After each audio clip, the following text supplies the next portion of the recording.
Los titulares más importantes de la jornada. Este es el ranking de noticias en turno AM.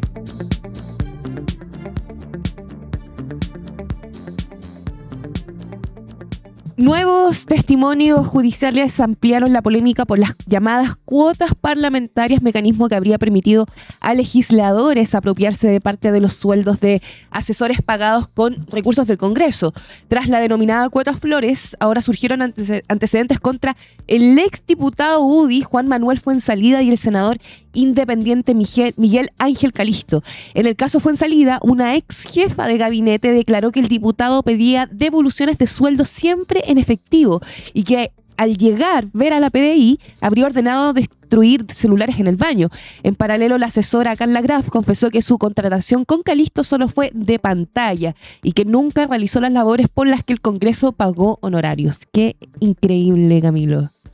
Mira, no es tan increíble, en verdad, hay que decirlo, porque en verdad esto se sabía hace bastante, pero lo nuevo y lo interesante es que el 23 de junio, ambos personajes que tú mencionaste, Geraldine, Carla Graf y Roland Cárcamo, que hay que decirlo, eran pareja, o no sé si todavía lo son, pero al menos al momento de ser contratados por Miguel Ángel Calisto, eran pareja, y lo que hacen, esto en términos muy simples y muy simplificados, Calisto conoce al señor Cárcamo gracias a uno de los Walker, pero Patricio, no Matías, que hoy día es senador. Y Patricio Walker los presenta y ellos se vuelven más o menos al poco tiempo como mejores amigos. Cárcamo y Calisto. Él se vuelve su mano derecha, pero como mano derecha y posteriormente ya asumiendo labores casi como de jefe de gabinete, cuando él todavía no era diputado, sino que era más bien un core de la región de Aysén.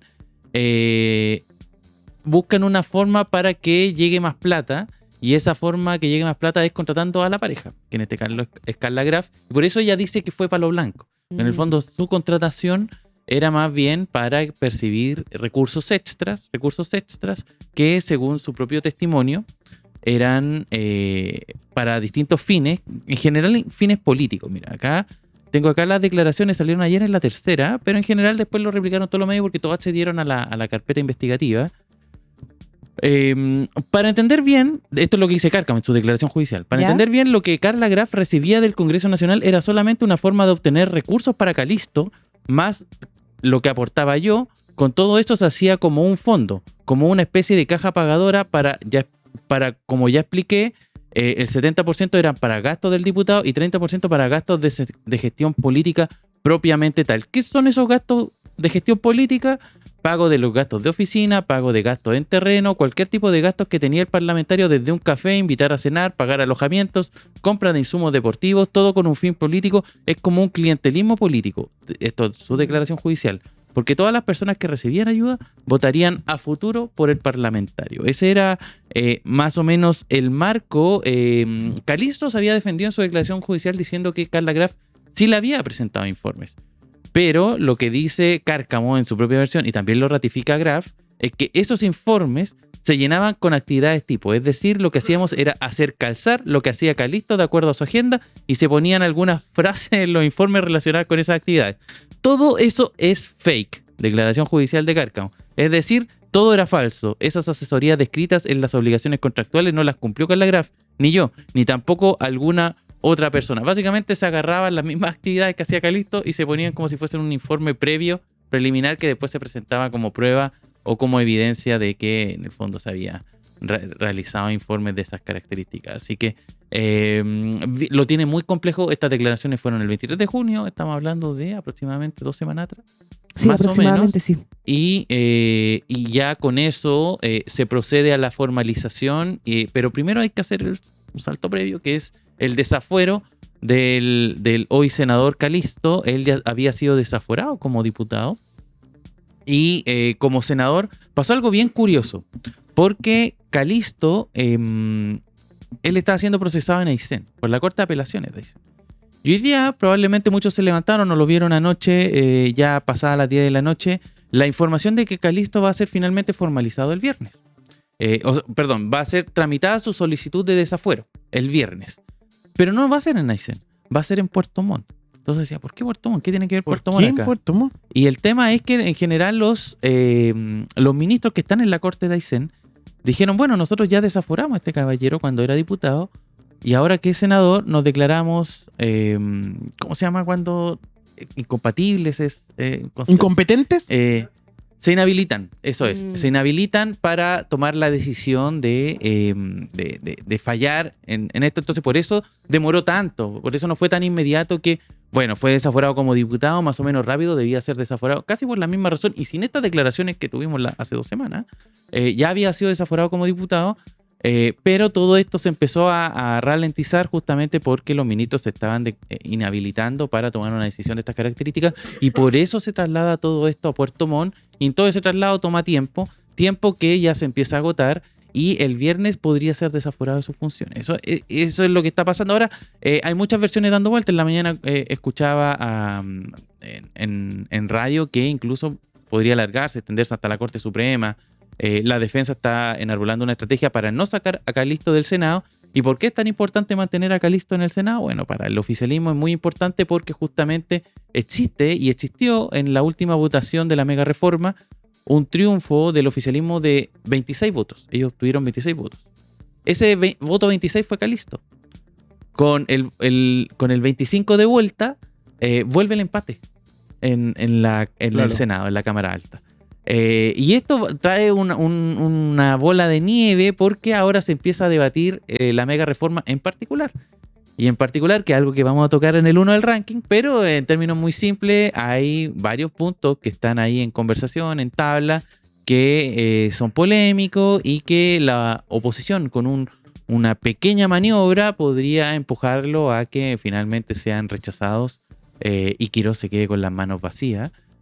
Justamente en base a su estrategia parlamentaria que tuvo Jorge Quirós de tratar de aprobar esta mega reforma con lo mínimo, con lo justo. Y con lo justo, cuando tiene un senador desaforado, es mucho más complicado. Así que se viene justamente un problemas políticos. Se dice que la otra senadora que está en problema, que es Camila Flores, se habla más bien ya que su caso podría, esto obviamente es la especulación, de repente puede surgir una prueba y esto se empieza a acelerar. Justamente te quería preguntar sobre eso para salir de dudas, porque claro, estamos viendo esta investigación que se podría transformar en uno de los mayores escándalos de los usos de recursos públicos en el Congreso.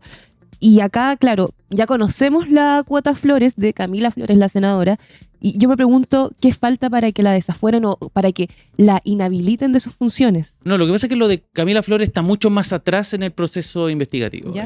Recuerda que lo que se sabe hasta ahora es que se presentó una denuncia, estamos hablando del caso Cuota Flores, no Sí. de porque hay otra demanda por divorcio culposo. Sí. Culposo, Sí. ¿qué es el concepto? Culposo, sí. Que está de forma paralela y no tiene nada que ver con la actividad, con su actividad parlamentaria, pero en el caso de la cuota Flores, que son, ojo, es muy parecido a lo de Calisto también.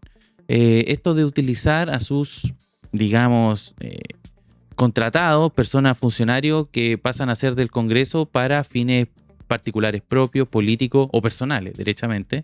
Son todos, digamos, parte de un esquema muy parecido y que ya se han ido conociendo otros. El caso fue en salida. Me parece que lo alcanzaron a conversar Sí, lo conversamos. en la intro, que también es muy parecido y esto de mandar a botar los celulares al water. Hay una cuestión ahí de mecanismo que se está empezando a desnudar y que afecta a más allá, digamos, del caso Calisto, Fuenzalía o Camila Flores. El caso de Camila Flores es mucho más atrás porque se presentó esta denuncia anónima que la Fiscalía está recién investigando. Han habido procesos de incautación de celulares y similares, de los cuales debiesen empezar a salir algunas pruebas para empezar un proceso recién a hablar de un proceso de desafuero y posterior formalización de cargo. Así que vienen unos pasos más atrás. Y muchos dicen que, bueno, en general toma unos meses. Por ejemplo, el caso Calisto, los primeros antecedentes se sabían, si no me equivoco, del año 2024. Entonces ya han pasado por lo menos más de un año, de hecho, de investigación. Yo te diría casi 1 año y medio, 2 años de investigación, de recabación de pruebas. Todo para el desafuero del hoy senador Calisto, que vamos a tener novedades este viernes, así que muy atentos también a lo que ocurra ahí y al desbalance de fuerzas que puede ocurrir en el Congreso posterior a ese proceso. Puesto número 2 en esta mañana de día martes 7 de julio. La crisis política en Colombia escaló luego de que el presidente electo Abelardo de la Espriella suspendiera de forma inmediata el proceso de empalme con el gobierno saliente de Gustavo Petro. La decisión se produjo tras nuevas declaraciones de Petro, quien desconoció la legitimidad del resultado presidencial y afirmó que el presidente de Colombia es Iván Cepeda. El conflicto tensiona el traspaso de mando previsto para el 7 de agosto, pese a que la transición ya tenía un cronograma definido, mientras Petro insiste en que la denuncia de fraude electoral sin pruebas concluyentes de la Espriella acusa al gobierno saliente de actuar contra el orden institucional y anuncia nuevas medidas contra la administración que deja el poder, Camilo. Sí, está complicado el cambio de mando. Gustavo Petro ordenó detener, frenar el proceso de cambio de mando justamente porque habría, según él, fraude electoral.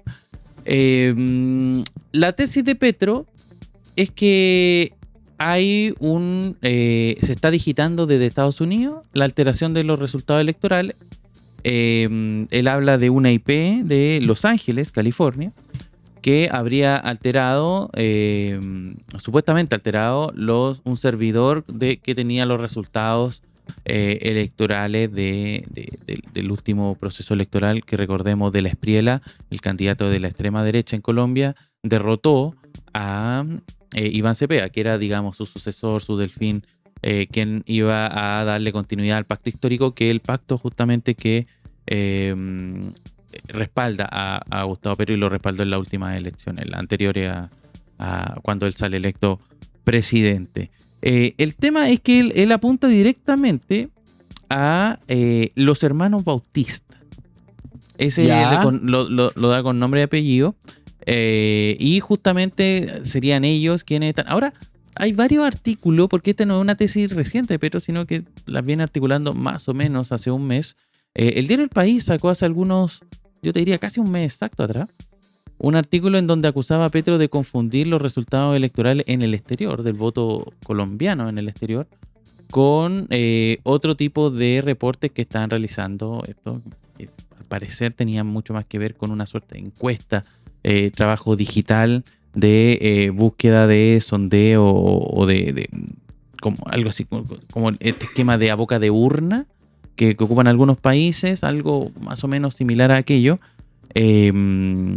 Yo la verdad estaba tratando de averiguar un poquito más de quiénes son estos hermanos Bautista, de acuerdo a lo que pude recabar, como estas son noticias que en general son más bien locales. Se trata de Felipe, Camilo y Fernando Bautista, que son empresarios y dueños de Thomas Gregg & Sons, una multinacional colombiana enfocada en tecnología, seguridad, impresión de documentos y logística. Entonces, alude a estos hermanos justamente con esa, digamos, esta suerte de emprendimiento que tienen con la capacidad para alterar los resultados. Ahora, el tema es que esto debiese derivar, de acuerdo a lo que también se está informando desde Colombia, en un proceso de reconteo de votos similar a lo que ocurrió en Perú. Recordemos que también la diferencia acá entre De la Espriella y Iván Cepeda fue bien pequeña.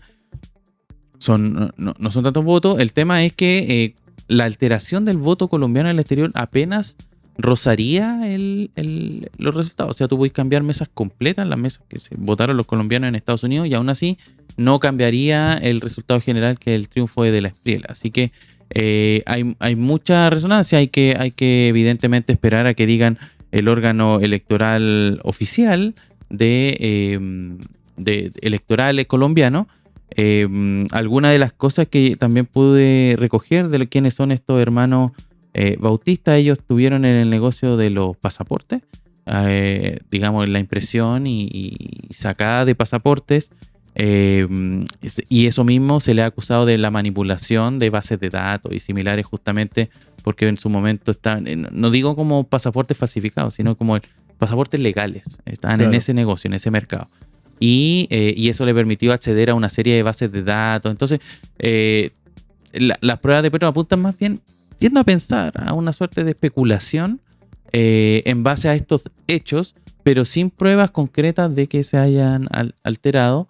y él pide que se investigue aquello, que se investigue una supuesta alteración de estos resultados. Así que la polémica continúa en Colombia. Vamos con el puesto número 1 de esta mañana de día martes 7 de julio de 2026.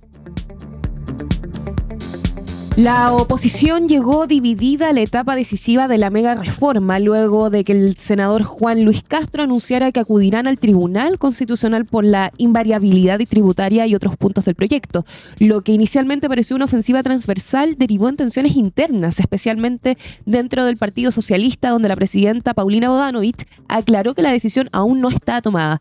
El conflicto dejó expuestas estrategias distintas frente al proyecto de reconstrucción nacional. Un sector busca judicializar la reforma una vez despachada, mientras otros llaman a esperar el cierre de la tramitación y coordinar una acción común. En paralelo, el gobierno defendió la constitucionalidad de la iniciativa, mantuvo abierta la negociación y observó con tranquilidad el desorden opositor. Mira, no sé qué tan dividida. Yo vi algunas notas que publicaban varios medios que de hecho es bien curioso porque algunos decían como oposición ya tiene estrategia, ese era como el título, y otros decían oposición llega dividida para enfrentar la mega reforma. Sea cual fuere, esto lo contó hoy día en la mañana Paulina Bodanovich, ¿no? Entrevista en T13 Radio. Explicó por qué ocurrió que salió el senador Castro diciendo que van a ir al TC, porque eso es lo que dijo, salió ayer. El senador Castro venían saliendo de una reunión y al lado estaba también el senador Mirosevic. En el Senado, el Partido Socialista comparte bancada con el Partido Liberal y el PPD. Son parte de lo mismo, como una suerte de frente del como socialismo democrático. Venían saliendo de una reunión y agarran al senador Castro y el senador Castro dice al tiro, vamos a recurrir al TC o en la mega reforma, esto no puede seguir así. Tiene una frase bien grandilocuente y después le preguntan a Mirosevic y Mirosevic lo refrenda. Dice, sí, es verdad, vamos a ir al TC y qué sé. ¿Qué es lo que dice Paulina Bodanovich? Después de esa reunión, el senador Castro se tenía que ir a la Comisión de Salud y también el senador Mirosevic tenían que retirarse. Entonces ellos efectivamente ya habían acordado que van a ir al TC. O sea, esa es la estrategia y eso no ha cambiado. La estrategia es, van a ir al TC. La gran discusión es cuándo. ¿Cuándo se recurre al Tribunal Constitucional por la mega reforma? En general están apuntando a este momento que es esta extensión, la invariabilidad tributaria a 25 años, que lo consideran inconstitucional. Entonces, se tienen que retirar, y lo que dice Paulina Bodanovich es que cuando ellos se retiran, ellos empiezan a conversar, bueno, ¿cuándo vamos a decir esto? ¿Cuándo se lo vamos a comentar a la gente? Y se había programado también una reunión, una última reunión ya con los abogados para tener, digamos, más redondita la propuesta.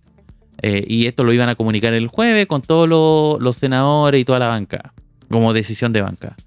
Y eso, el senador Castro no se enteró. Ojo, esta es la versión de Paulina Bodanovich de esta polémica, que posterior a eso, una vez que sale el senador Castro, genera una bola de nieve. ¿Por qué? Porque se enteran los diputados por la prensa. Entonces sale la bancada de diputados del Partido Socialista y dicen, nosotros también vamos a ir al TC con esto.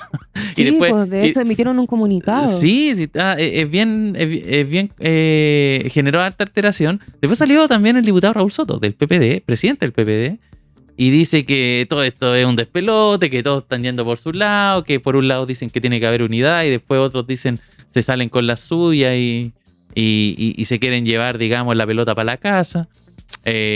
Bueno, Paulina Bodanovich dice que ella habló con todos los presidentes de partido después de este, como comillas, impasse, le explicó la situación y que esto fue más bien una decisión de bancada, que no hubo en ningún caso, dice ella, la intención de madrugar al resto de la oposición o dejar, y que siempre uno está pensando en la mala fe. Fueron parte de las explicaciones que dio hoy día en la mañana, pero hay varias cosas que igual son interesantes y que vale la pena al menos poner sobre la mesa. Y uno es el dato este del senador Castro. Que el senador Castro, para sorpresa de muchos, me incluyo, salió el fin de semana en la encuesta Criteria. La encuesta Criteria lleva 3 semanas evaluando figuras políticas de acuerdo a la institución a la que pertenece. Entonces hubo una semana en que analizó alcaldes, otra semana en que analizó diputados y el domingo pasado le tocó senadores. Y el senador con mejor conocimiento y mejor valoración de acuerdo a ese conocimiento estaba el senador Castro. Hoy día es la figura del Senado más importante. Muy buena evaluación. Muy buen porcentaje y todo. Y es justamente el senador Castro quien asume un protagonismo, comillas, apareciendo ante la prensa como alguien que lidera a la oposición en este caso en la Cámara Alta, anunciando que van a recurrir al Tribunal Constitucional y van a llevar la mega reforma. Lo que evidentemente también se puede, digamos, las mentes más agudas lo están leyendo como oye, pero igual el senador Castro a lo mejor tenía también la intención, más allá de lo que ocurrió y las particularidades, a lo mejor sí tú haces sospechar al menos de que a lo mejor el senador Castro pensará él mismo y tal vez su entorno, qué sé yo, y si el senador Castro es nuestra figura presidenciable o la figura a destacar con un liderazgo destacable por parte del socialismo democrático, que siempre adolece de eso. Históricamente el socialismo democrático la encontrar candidatos, Claro. Tienen esa cuestión de que empiezan a buscar y no encuentran, no aparece el liderazgo visible, entonces que haya aparecido esta encuesta reforzándolo y que al día siguiente, el día lunes, aparezca, digamos, llevando la batuta de una acción que va a tomar la oposición, evidentemente Lo afirma. A muchos, claro, a muchos les generó esa sospecha, todos le tienen ojo, y hay que decir que en el PS también son bien sagaces, personas con experiencia en esto de la política y el Estado. Entonces a lo mejor sí, efectivamente. Ahora, más allá de si lo fue o no, lo que vale la pena aquí evaluar es por qué el TC, por qué ahora y no antes, y por qué después, porque de hecho el TC, más o menos lo que hay como preacuerdo, esto lo van a, insistió Paulina Bodanovich que lo van a definir el jueves, es que van a presentar la acusación constitucional una vez que termine el trámite en el Congreso. O sea, si la mega reforma pasó la Cámara de Diputados, pasa ahora el Senado sin mayores problemas y sin mayores cambios en los artículos que quieren llevar al TC. Y pasa después, eventualmente, en caso de que esto termine en una comisión mixta, ahí lo llevarían. Cuando esté, digamos, lista para una eventual aprobación y promulgación, ahí irían y recurrirían al TC. Esa es más o menos la decisión que están barajando, la que anunció el senador Castro y que sería parte de la conversación de cara a lo que continúa de esta mega reforma. Ahora, y ahí aparece Jorge Quirós, eso mismo, precisamente, que asegura que el Ejecutivo está bastante tranquilo respecto a la constitucionalidad del proyecto y que va a seguir buscando acuerdos. Eso me parece interesante, que diga que están buscando acuerdos cuando observamos hace unos días una acusación. Me acuerdo que, no me acuerdo, creo que era una senadora, era Paulina Bodanovich, creo que era. ¿Ya? Que salía del Congreso y dice, no, era la del Frente Amplio, Constanza Martínez. Constanza Martínez del Frente Amplio. La presidenta del Frente Amplio. Y ella aparece y dice frente a las cámaras, estaba en un punto de prensa, y dice, me parece impresionante que siempre me pregunten cómo salió la reunión con el ministro Quirós, porque cada vez que le ponemos los puntos sobre la mesa, no está de acuerdo, o más bien no tiene la disposición de escucharnos. Entonces acá aparece la oposición que ingresa estas 22 indicaciones para modificar el capítulo ambiental de la mega reforma, especialmente en materias relacionadas con permisos ambientales, resoluciones de calificación ambiental, tengo entendido, Camilo, ¿cierto? Uh-huh. Sí. Y este proyecto continúa avanzando. Sí, no, sí. De hecho, esta semana se empieza a conversar ya en las comisiones. Parte de Comisión de Hacienda, Comisión de Trabajo y Comisión de Medio Ambiente va a ser parte de lo que se va a discutir y se va a conversar. Por eso es importante lo de Calisto, porque cambia el escenario. Y bueno, y lo que tú comentabas, esto que dice el ministro Quirós, de que estamos bastante tranquilos. ¿Verdad? El ministro Quirós tiene una cosa de que como que trata de transmitir un optimismo, pero como que en su cara no se refleja. Entonces dice, está todo bien, la economía está bien y qué sé yo, pero como que uno le ve y dice, pero este caballero, yo no sé si me está diciendo la verdad. Así que hay algo de que evidentemente la derecha va a necesitar una estrategia. Jorge Quirós llegó a esta reunión que convocó Paulina Bodanovich con sectores de la oposición incluidos, y Jorge Quirós dijo, sí, podemos conversar de lo que sea, pero el corazón de la mega reforma no se cambia, y nombra estos 3 puntos clave. Hay que ver porque en general Jorge Quirós igual se ha mostrado abierto a negociar en torno a la invariabilidad tributaria, bajarlo de 20 a 25, entiendo que sectores de la oposición quieren llevarlo aún más allá, 17. Es una de las tantas conversaciones que evidentemente se tienen que dar, pero el resto, lo que tiene que ver con impuestos a las grandes empresas, a los más ricos, y también a esto de las contribuciones, serían cosas que no se toquen. Jorge Quirós también le dio un portazo a la propuesta de los alcaldes. Hay cosas ahí que de momento él no está abierto a aceptar como parte de la negociación. Pero hay que ver si eso empieza a cambiar en la medida que empieza también a cambiar el escenario y cómo van a actuar aquí los dos agentes que negocian con el Congreso, que son por un lado García Ruminot, ministro de la SECPRES, y el ministro Alvarado, ministro del Interior. Son las 9 de la mañana con 36 minutos. Eso fue el ranking de noticias del día de hoy. Gracias, Camilo. Nos vemos. Los titulares más importantes de la jornada. Esto fue el ranking de noticias en turno AM.